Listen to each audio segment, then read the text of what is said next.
In the remote mountains of British Columbia, there's a cabin that sits on the edge of a meadow. For 40 years, it belonged to a woman named Margaret Patterson, a wildlife illustrator who chose solitude over society. This is the story of how a bear named August changed everything she thought she knew about loneliness. Margaret moved to the cabin in 1982 after her daughter grew up and moved away. Her husband had passed years before. The wilderness felt like the only place where silence didn't echo with loss. She painted birds mostly, sometimes deer, the occasional fox. She sold her work through a gallery in Vancouver, never meeting the buyers, never attending shows. Her life was small, contained, and exactly as she wanted it, until the summer of 1985. Margaret had been picking wild blueberries at the edge of the meadow when she heard it, a sound that made her freeze instantly. A bear cub crying? Not the playful chirping of a curious youngster, but the desperate, terrified wail of something lost.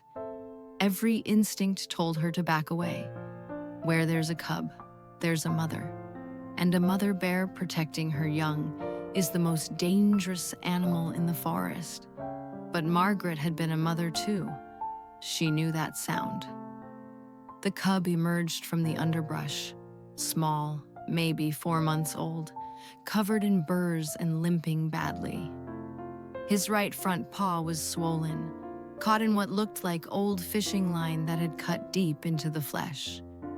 He looked at Margaret with dark, pain-filled eyes, and she made a choice that would define the next 20 years of her life. She approached slowly, making herself as small and non-threatening as possible. She spoke in the same soft voice she'd used with her daughter during nightmares. "It's okay, little one. It's okay." The cub didn't run. He was too exhausted, too hurt, too alone. Margaret spent 3 hours carefully cutting away the fishing line, cleaning the wound with water from her canteen, wrapping it with strips from her shirt.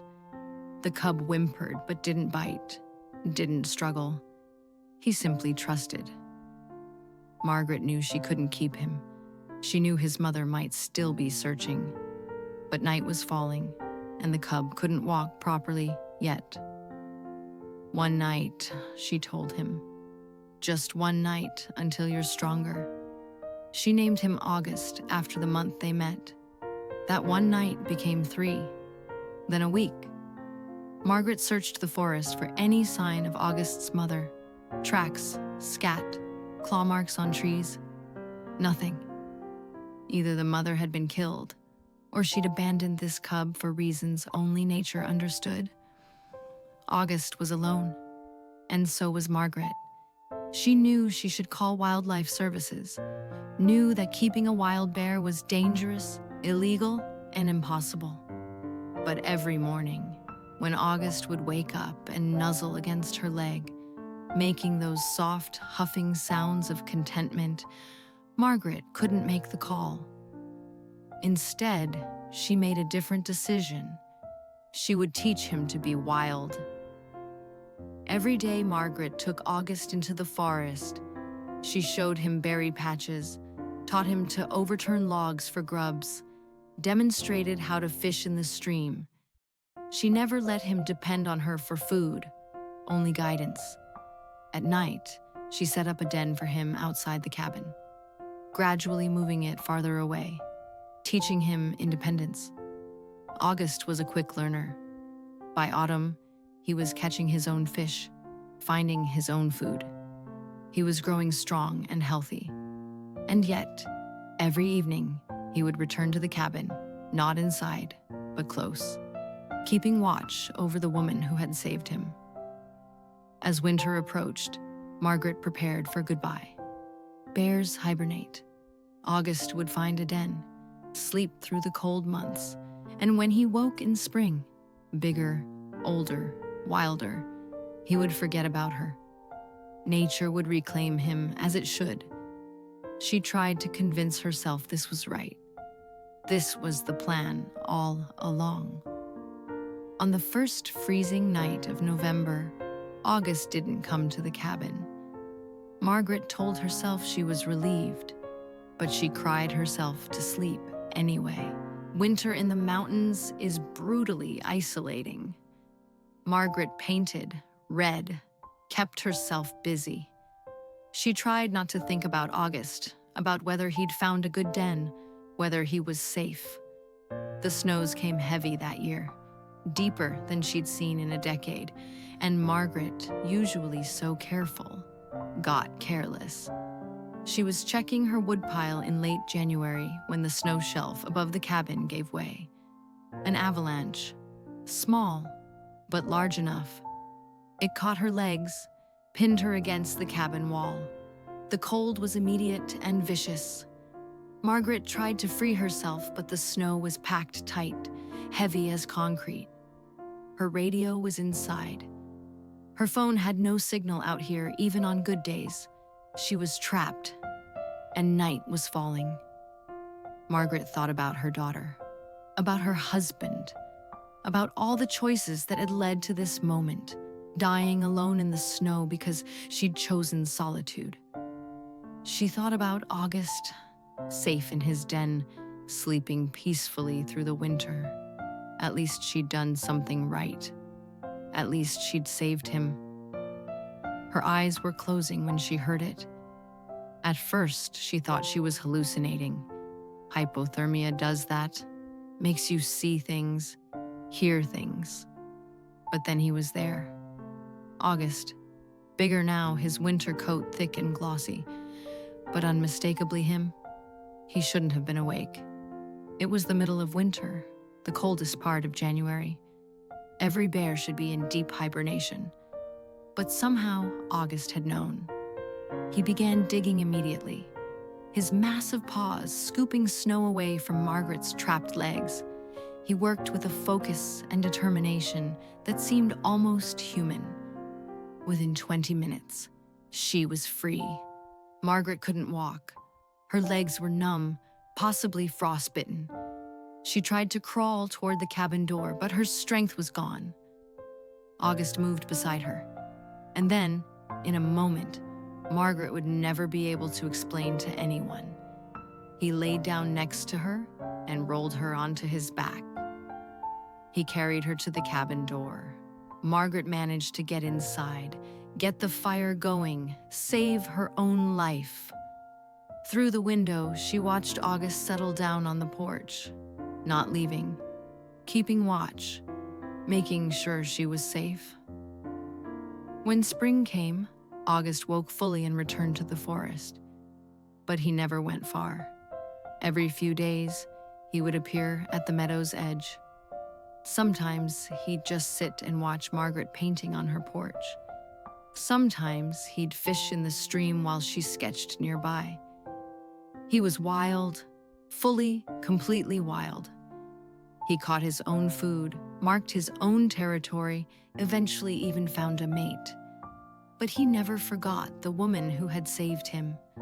And more importantly, he'd never forgotten that she might need saving too. Years passed. August grew into a massive male bear, a dominant presence in these mountains. Margaret grew older, grayer, slower. Her daughter finally convinced her to get an emergency alert system, a button she could press if she fell or got into trouble. Margaret agreed, but she told her daughter, "I already have one. His name is August." Her daughter thought she was joking. Margaret lived in that cabin for 30 more years after the avalanche. August visited less frequently as he aged, but he never stopped coming. In 2015, when Margaret was 89 years old and August was nearly 30, ancient for a wild bear, she made her final trip to the meadow. She was tired. Her heart was giving out. The doctors in Vancouver had given her weeks, maybe days, but she wanted to see the meadow one last time. She sat on the old log where she used to sketch, closed her eyes, and felt the sun on her face. When she opened them, August was there, gray muzzled now, moving slowly but still powerful, still present. He sat down beside her, not touching but close, the way he used to when he was a cub. They stayed like that for an hour, maybe more. Two old souls who had saved each other, saying goodbye without words. Margaret went back to the cabin. She passed away peacefully 3 days later, her daughter at her side. The daughter stayed at the cabin for a week, handling affairs, preparing to sell the property. On the last day, as she was locking the cabin door for the final time, she saw something that made her stop. A massive bear, old and grizzled, sitting at the edge of the meadow, waiting. She understood then. Her mother hadn't been joking about the emergency alert system. The daughter walked to the meadow's edge and spoke to the bear, feeling slightly foolish but also strangely compelled. "She's gone, August. Mom's gone, but she wanted you to know. You were the best friend she ever had." The bear stood, looked at her with eyes that seemed impossibly wise and sad, and then turned and walked into the forest. He was never seen in that meadow again. The cabin sold to a young couple from Seattle. They've lived there for nearly 10 years now, and they love the wilderness, the solitude, the beauty. But they say that sometimes, in late summer, they find piles of perfectly ripe blueberries on their porch, arranged carefully, almost deliberately. They assume it's a kind neighbor, though they've never met anyone who lives close enough. But Margaret's daughter knows better. She knows that some bonds transcend understanding, that love, whether between humans or between species, doesn't end just because a life does, because August kept his promise. He saved Margaret's life that winter night, and in return, she gave him something even more valuable. She taught him that kindness exists, that trust can be rewarded, that not all humans are dangerous. And in teaching him that, she learned something too, that the walls we build around our hearts, whether from grief or fear or loss, can be gently dismantled by the most unexpected souls, sometimes by a daughter, sometimes by a husband, and sometimes by a bear named August, who understood that love isn't about possession or control. It's about showing up, even in the middle of winter, even when you should be sleeping, especially then. Margaret's paintings now hang in galleries across Canada. Nature scenes, wildlife, the mountains she loved, but her most treasured work, the one her daughter kept, hangs in a small frame in a house in Victoria. It's a simple watercolor, a woman and a bear sitting side by side in a meadow full of berries. No words, no explanation needed, just two souls who saved each other. And every August, when the blueberries ripen in the mountains of British Columbia, those who know the story make a quiet pilgrimage to that meadow. They don't pick the berries, they just sit. And remember, that love comes in forms we don't expect. And sometimes, the family we need isn't the one we're born into.